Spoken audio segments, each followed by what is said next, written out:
You defended his comments last night. I didn't defend his comments. What I said was, I thought they were crass comments, they were horrible comments.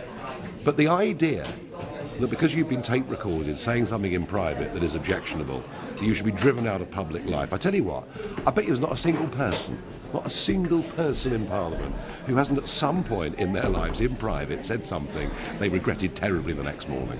Do you think you've said things like that, though? I've no idea. Worse, perhaps, in some cases. People say all sorts of things, you know, and goodness me, you know, people on a Friday night out after a drink say all sorts of stupid things.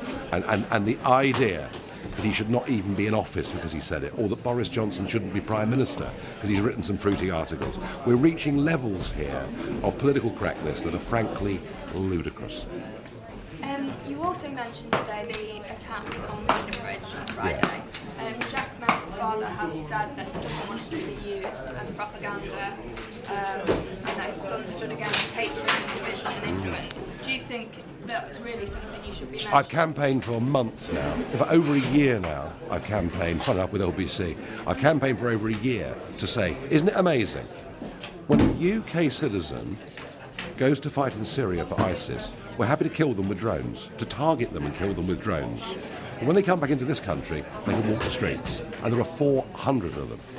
And I think that is an outrage. I think the fact there are 75 more people out there, rather like the attacker on London Bridge, who potentially could do us harm, is something that has to be addressed. That isn't, to be fair, that isn't the question I asked you, actually. You think it's right in the days after the attack to be using that for your political campaign? Yes, absolutely. Do you know, of the 6 people who were in that plot to blow up the stock exchange, 1 has already been rearrested under terrorism charges, 1 has had his parole stopped because he's breached the terms, and 1 has committed murder on London Bridge. Do you honestly think we should allow 75 more people like that to be out there? I don't. I think we should act very quickly. Considering what the victim's father said. Victim's father can say what he likes and take whatever view he wants. You know, and he's being charitable and decent in what he says. I promise you this. If we polled 1,000 people now and asked, are you happy these 75 are out on our streets, I know what the answer is. And of course, what happened in London on Friday is something that should give us all pause for thought.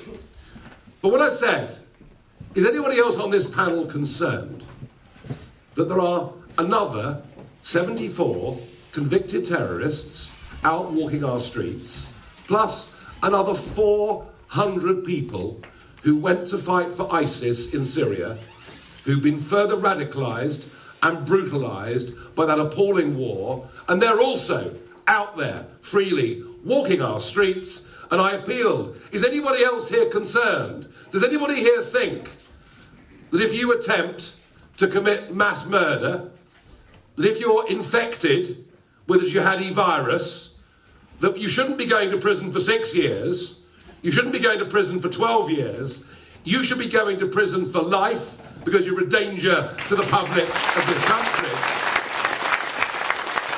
And I'm certain of one thing. Without the Brexit Party, we will not get the Brexit we voted for back in 2016. So we need to say to Conservative voters in constituencies like this, you may well like Boris. You may well find Boris highly entertaining. You may well be related to one of his many children, who knows? I shouldn't have said that, never mind.